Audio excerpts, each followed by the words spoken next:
Hello viewers, আসসালামু আলাইকুম। তো আমার মুরগিগুলোকে আমি প্রতিদিন এক টাইম ঘাস দেই। তো এভাবে ঘাস দিলে মুরগির হেলথ অনেক ভালো থাকে এবং মুরগি কিন্তু অনেক তৃপ্তি করে খায় এগুলা। এই যে দেখেন হবায় আমি এখানে ঘাস আইনা দিছি, তো নাই করে পালাইছে অলরেডি।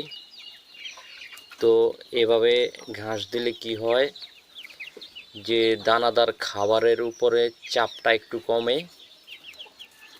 1 কেজি আদারের দাম হচ্ছে 60-65 টাকা। তো কিছুটাও যদি মানে আদার বাঁচে তাহলে খামারির জন্য অনেক উপকার হয়। তো এভাবে ঘাস দিলে মুরগির হেলথ অনেক ভালো থাকে।